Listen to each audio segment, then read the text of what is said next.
Okay, welcome to this edition of Teen Talk. And today we're going to be talking about sports and the impact participating in sports has on young people. To explore this with me is Daniel Ferguson. Daniel is a student and he's studying psychology right now, but interested in majoring in sports psychology. But he's also a sportsman and he coaches both women's and men's football. So you bring a wide perspective to this conversation. So, Daniel, welcome. Thank you for having me. Thank you. So, what's drew you into studying psychology and particularly your interest in sports psychology, Daniel? So it all stemmed from when I was doing a research project when I was at sixth form, an EPQ, and my head of sixth form inspired me to do it on sports psychology because I was good at psychology and I was a sportsman. And then I really liked it. I was really interested, and there was this one trip to Scotland, and we were driving through the mountains, and it's almost like I had a light bulb moment, and I was like, you know what? That's it. I want to be a sports psychologist. And then from then on, I just built on and I've realized how much of a buzz it gives me and how much of a passion it is for me. And I've just carried on my journey ever since. Thank you. So, what do you think about teens in sports today, and what are the biggest pressures they're facing? I think I can base it off my own experience. I think some teens will be facing the pressure of wanting to be professional. They'll be facing the pressure of their coaches, their parents.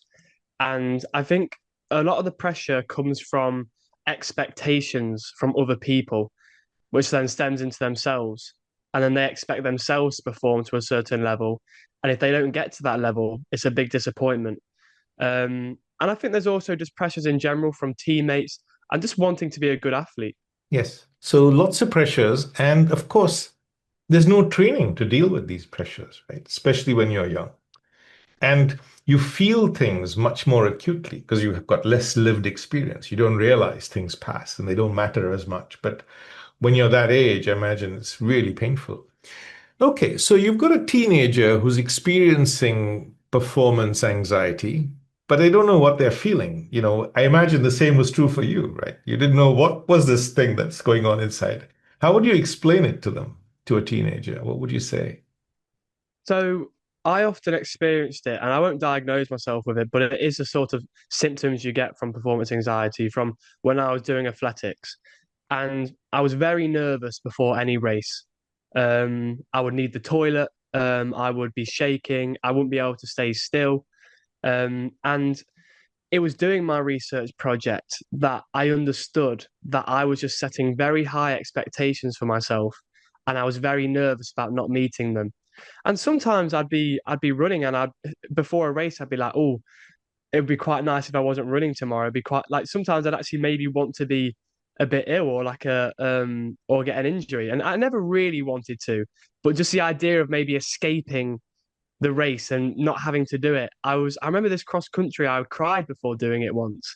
I Well, was that nervous about doing it because I think I knew it was going to be hard and I knew I had the capabilities to do well. And I was just so nervous about meeting those expectations. So those sort of feelings, if you're very nervous before a race, and you can but get there's not sweaty really a specific, palms, a racing yeah, chest, um, yes. a tight head, maybe, and stomach cramps. Some people get stomach physical symptoms, right? Okay. So now let's slow this whole thing down. So there's a race, there's this anxiety, and there are all these expectations, right? And there's a gap between expectations and then reality. And it's that gap that creates this anxiety, right? Now, do you think we're aware of how all these expectations are shaping our thinking, or they just happen unconsciously? I think as a young kid, as a teenager, you're most likely not very aware. And I Hmm. think that's what I struggled with because I never really understood why I was so nervous until later on when I was no longer competing. I think as you get older, you're very much aware. And I think that's where, sports psychologists can work with teens that age and make them aware. I just think at that moment, I didn't have that because I wasn't aware of sports psychology. And that's what stemmed my passion for it. Okay, so what I'm trying to get at is the problem here may not be you, may not be your standard, whatever standard you are at. But the problem might be all these expectations that have built up in your own mind, wherever they've come from. They've come from your parents, from coaches, from teammates, and you're not even aware that that's what you think it's you, but actually it's not you. You see?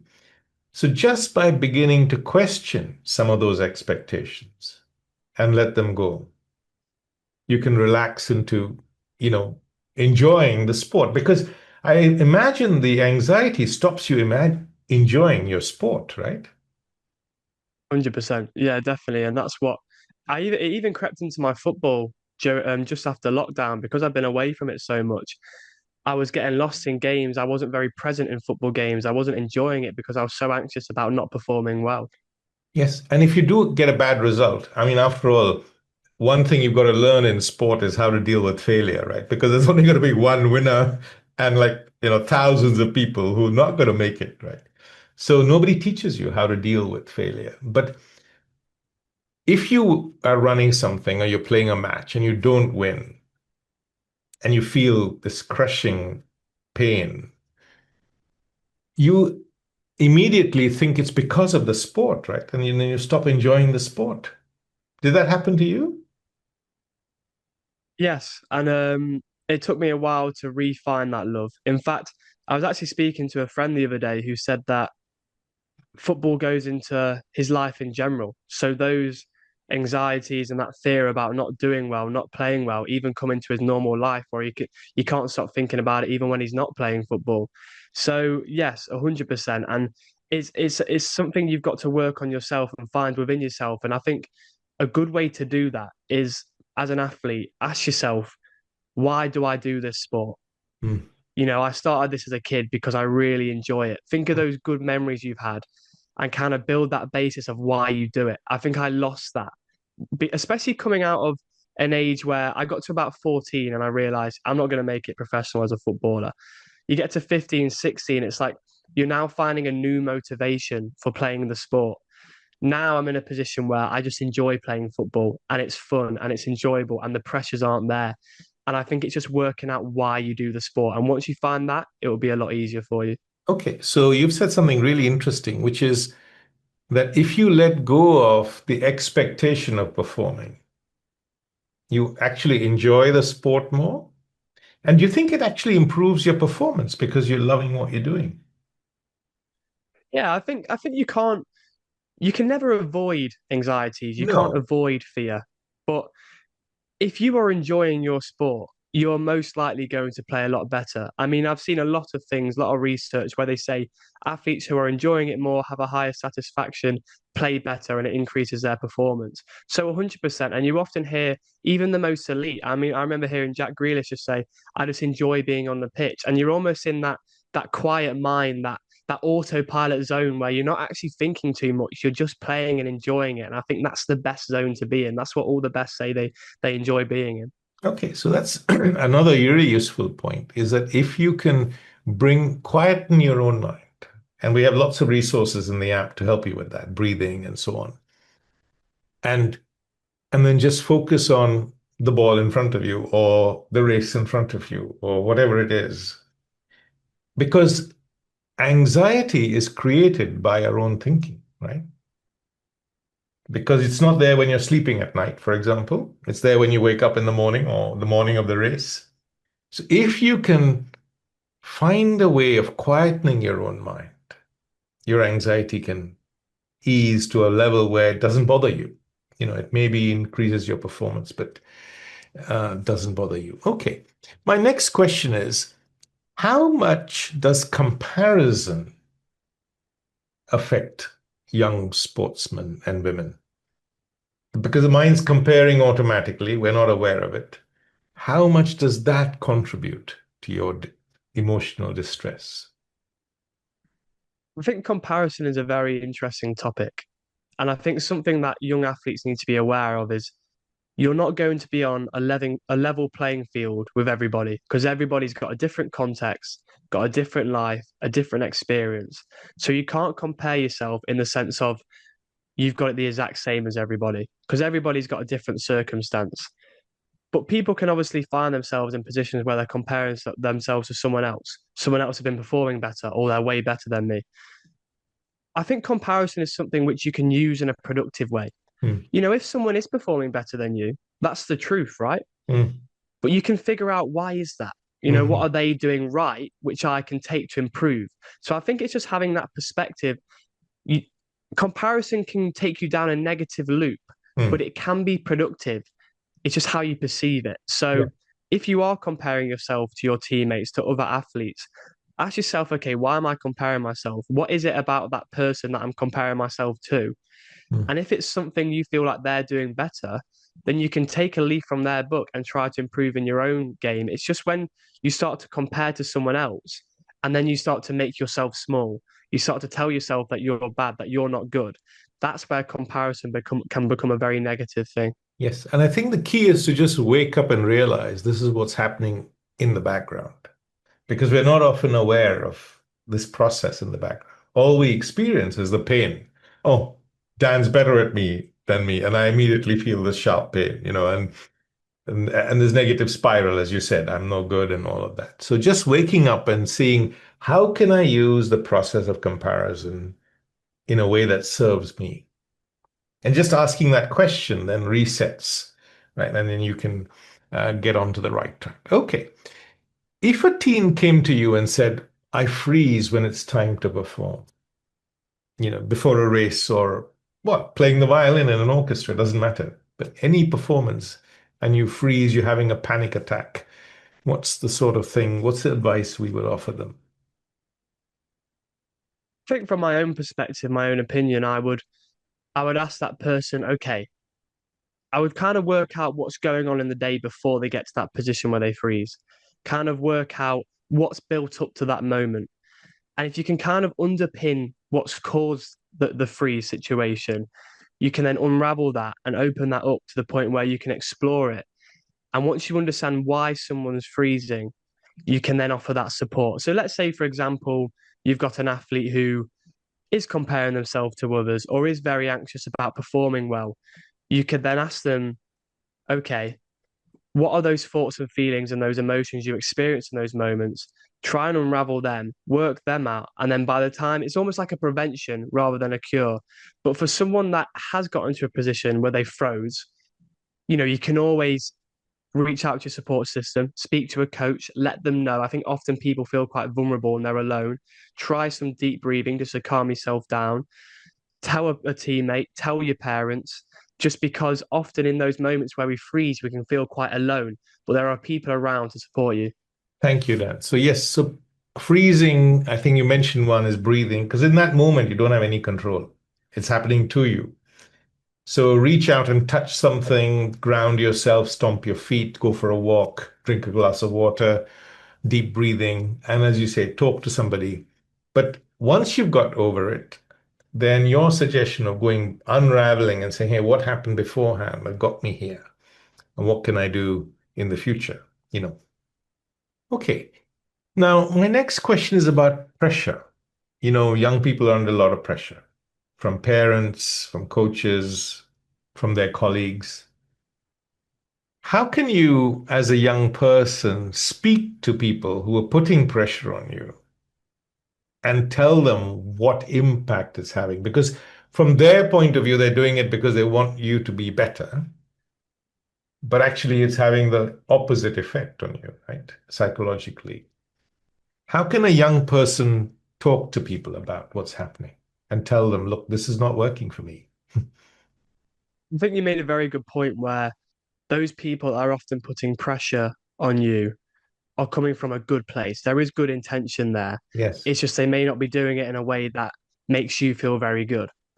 And I think I got some great advice from a lovely lady called Judy once. And she said to me, it's very important to say to people, not you make me feel this way, but when you do this, it makes me feel like this. So So important. let's say the parent before a competition is saying, you've got to do well today, you've got to win.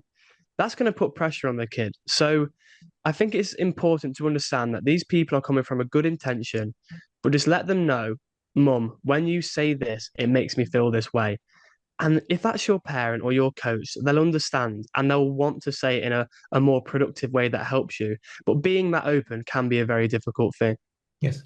Do you think parents and coaches and colleagues understand the extent of anxiety that young people are going through and the effect it's having on them in terms of turning them off their sport, or not? The anxiety then spills over into everything else in their life. Do you think people are aware of the extent of the effect it's having? I'm sure some are, but I'm sure some aren't as well. I think we're coming into a time now where the awareness of these topics is increasing more and more each day. And I feel like we've gone from a time where language, the way we put pressure on people wasn't really spoken about. It was just like you kind of get on with it. Whereas now we're starting to open books and we're starting to understand that what we say to people has a big effect on their performance. So I think some people won't be aware, but some people will. But that's the role of sports psychologists, the role of research, the role of the growing world of sports psychology to help these people become aware. But I would probably say a lot of people aren't aware because if they were aware, they probably wouldn't continue to do it. Yes.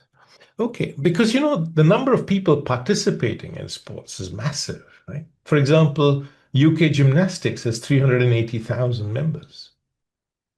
And you can imagine how high pressure gymnastics is, for example, and injuries and all of that add to the whole thing. Well, we talk about that another time.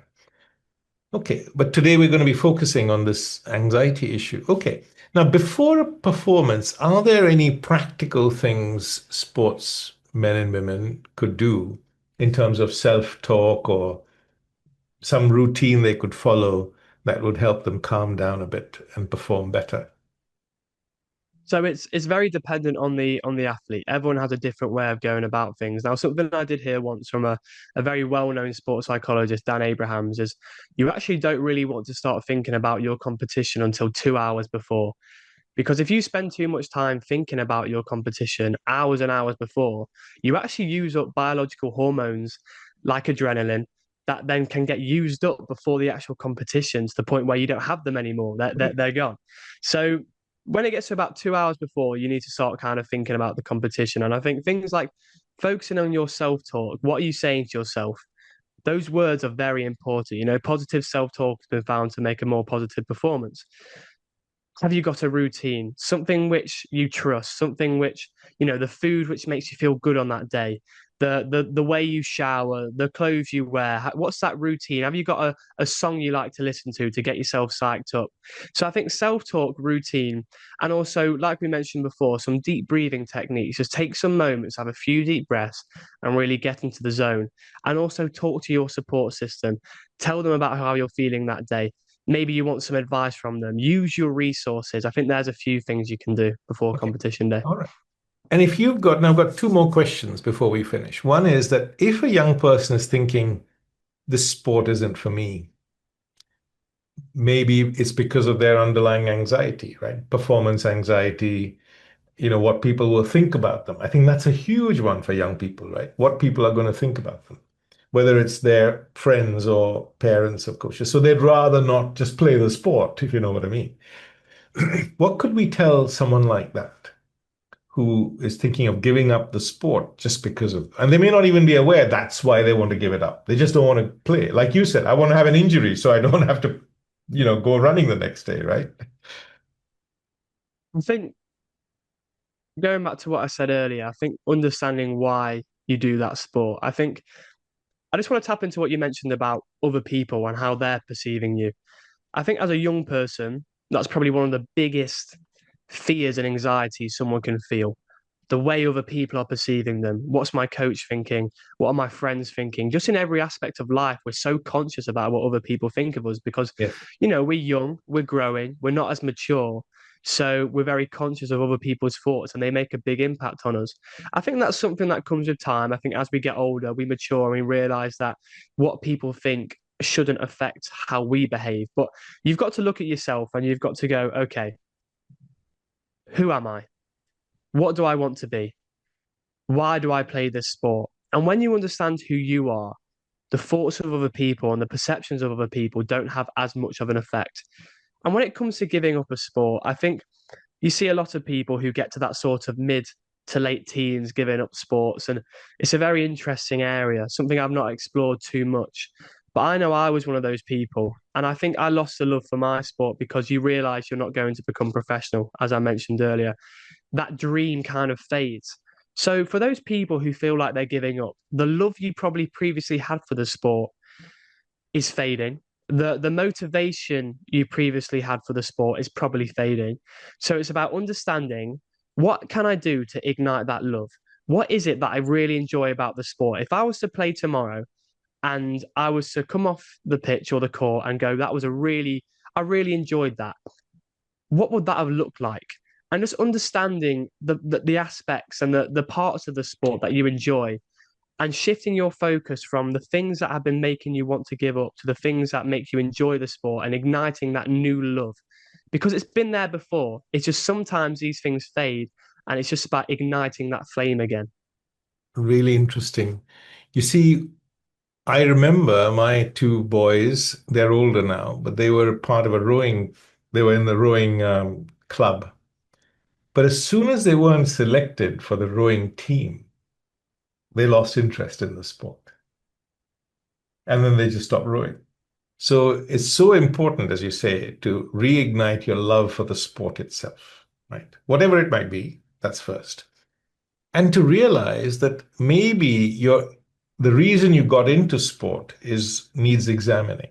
Not that it's wrong, but if you got into sport because you want to be famous or well known or rich or all of that stuff, then it's maybe the wrong motivation and it's not going to carry you through. Right? You've got to find a way to love the actual sport and the rest of it then. And once you love it, as you say, then other people think about it doesn't matter. And about you. My last question is, so, okay, what are the first steps we can do? Or what could we advise a young person to build a healthier relationship with their sport so it doesn't impact them negatively, doesn't damage their mental health or impact it in that way, and they still love what they're doing? I think, like I say, this is only my perspective, my opinion. There are people who are a lot more qualified than me who would know exactly what to do. But I think when it comes to building a healthier relationship with your sport, it kind of relates to what we just said. It's understanding why you enjoy it and understanding what gets you up in the morning to do that sport. And when you know why, those moments where you do feel like you're giving up and the relationship maybe becomes a bit unhealthy, it's a lot easier to go through that process because you know why you're going through it. But if someone's finding themselves in an unhealthy relationship with their sport, I think it's also very much understanding to be aware you can take some time away from the sport. You can take some time off. You don't have to be thinking about it every day. You don't have to be doing it all the time. I think something which is kind of rising a little bit, especially through what we see on social media, is that idea of people need to be really, really tough. They need to be working on something all the time. They need to be doing their sport all the time. They need to be up at 4 in the morning running about it. They need to be up at night until late at night and then they're back the next day. And I think that can form a bit of an unhealthy relationship with the sport because it's becoming a chore rather than a hobby. Mm. And I think if you're someone who does the sport because you enjoy it, building that healthy relationship is about taking some time away from the sport so you can reduce to then regenerate. You can take some time away so then you can get back up to 100% when you're then doing the sport. And get yourself a piece of paper, write down the name of your sport and write down the things you enjoy about it. And when it comes to those unhealthy habits around the sport, it's important to also write down those thoughts. What are those thoughts you're getting? What in those moments, how do you feel? And talk to those people around you. You could reach out to a sports psychologist. You could reach out to your mum, your dad, your grandparents, a close friend. Talk to people about it because when those unhealthy habits are within you, they start to build up.